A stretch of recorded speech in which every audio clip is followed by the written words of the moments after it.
Conservation of energy is very important. We need to start paying closer attention to what we're doing because we're wasting a lot of energy. The rate at which energy is being consumed has become staggeringly high and uncontrollable. Uncontrollable.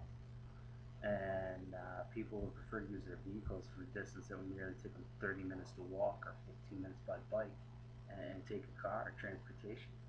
Um, we also use cell phones. We overcharge our cell phones. You know, it goes to 100% of the cell phones. Instead of pulling them, we just leave them on the hook. It's another way of how we're not conserving energy. And I mean, there's 7 billion people in this planet, and the population just keeps getting bigger and bigger at a rapid pace. I mean, energy is what we need, but we need to do it at a better rate at what we're doing, and we conserve the energy before we deplete all our fossil fuels, and before we can prevent and improve environmental health issues. I mean, energy is the key. So there are a couple different ways to conserve energy, and there's two types of different energy, and there's non-renewable and renewable energy.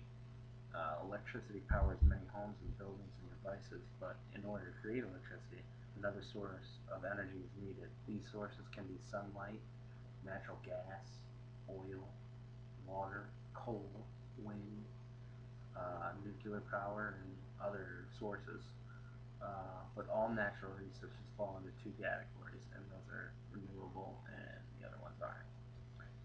Renewable resources, natural resources that are renewable include solar, wind, geothermal, water, and biomass. These resources can last identified because of the properties of that resource. For example, solar energy from the sunlight won't really run out because the sun's always shining. Wood, garbage, leaves, and anything else that's burnable, they're in large quantities already, and trees can be replanted.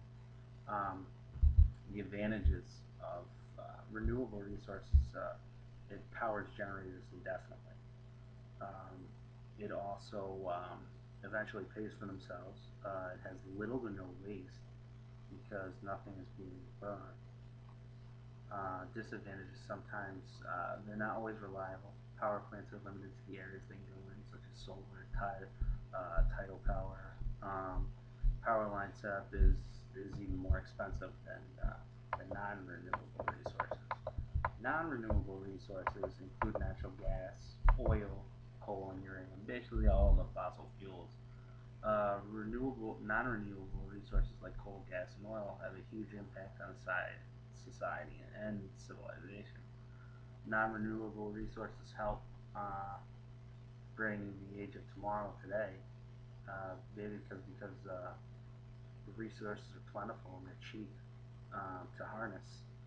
Where non-renewable resources usually refer to resources that can't be replenished as fast as it's being used. Advantages of that would be that they're cheaper in quantities and they create energy simply, just very simple. The disadvantages obviously will run out. The large amounts of air pollution and other pollutants like nuclear waste. There's nothing you can do when it's nuclear waste. It's just there's no filtration system that nuclear waste can run through. It's just waste. It's garbage. There are some major things that you could do to conserve energy at home and help protect the environment and everything that's going on. The three major ways is major appliances. That's a big one. Small devices and also transportation. Um, with major appliances, what I'm going to do in small devices is we're going to do a little secret stealth option. And over here in my apartment, I'm going to go through and see what kind of energy we're wasting over here. So everyone's sleeping. Well, just about everybody. So we got to do this in stealth mode. All right. It is currently 10 o'clock. see what kind of energy we're wasting over here. I just unplugged my laptop. My laptop is fully charged, so I'm wasting energy right there. If we come down over here, a cell phone that's on the charger. Let's see, 89%. That's kind of wasting. Not yet. Oh yeah, it's getting crazy. Oh, TV on. 55-inch plasma TV. Wasting energy over there. Turn that off. My electric bill goes crazy. Obviously, there's some lights on. There we go. Older appliances I have here in the kitchen because this is an older apartment. So these older appliances aren't energy efficient. So they're sucking all the energy out. And some Stouffer's macaroni. Here we go. Into my kids' room. They're sleeping, but the TV's on.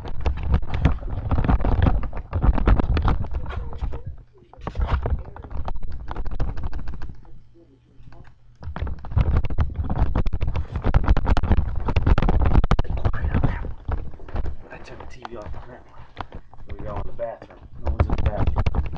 Lights. And another way we can conserve energy here. I don't know if you can see those lights, but they're all energy efficient bulbs. That's another good way to save some energy.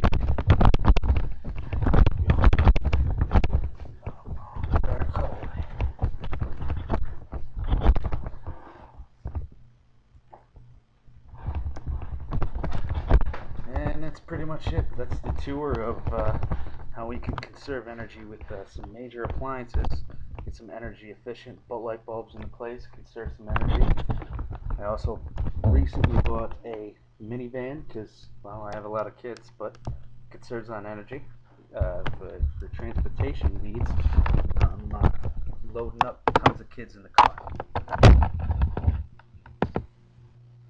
Of course, with anything in society, the government has to have partake in all the actions that are going on, especially with the environment. The government has to take action with conserving the environment because people demand it. They have to pass bills and laws to protect the wildlife and national parks and marina life. Cities have started recycling programs to also help. New York State I live in actually just recently, a few years back, made it mandatory that we have to have emissions inspections on our cars, checking for better emissions with vehicles. That way less pollution is going out in the air and burning CO2 and depleting the ozone layer, causing global warming. The government also has to have more funding for this. They do programs to decrease the fossil fuels. The United States alone has the Environmental Protection Agency that does various things, and it also has the Fish and Wildlife Service, and one of the biggest ones done by Theodore Roosevelt was the National Park Service. Other ones caused by the UN are the Intergovernmental Panel on Climate Control, the IPCC, the United Nations Environmental Program, the UNEP, Earth Systems Governance Project, and the Global Environmental Facility, GEF. These are just all programs that the government has to, try to impact the environment and help out the environment. Through this video, we have explained the importance of conserving energy, the differences between renewable and non-renewable energy sources, ways we can personally conserve on the energy, and the government's participation. It's been a challenging road showing the world the importance of conserving energy. Renewable energy resources is the only way we will be able to survive as a species. If we keep depleting and depending on foreign oils and fossil fuels, our species will cease to exist. We need to come up with a definitive way to make sure that we have enough energy to support us as we live, as we grow, and as our grandkids and our grandkids' grandkids grow. So I'd like to quote some lyrics from a song from Michael Jackson, who was a great man most people don't recognize, and how much charity and how much love he had for the world and us as a species and planet and just human beings in general. And he said, "We are the world, we are the children, we are the ones to make a brighter day. So let's start giving."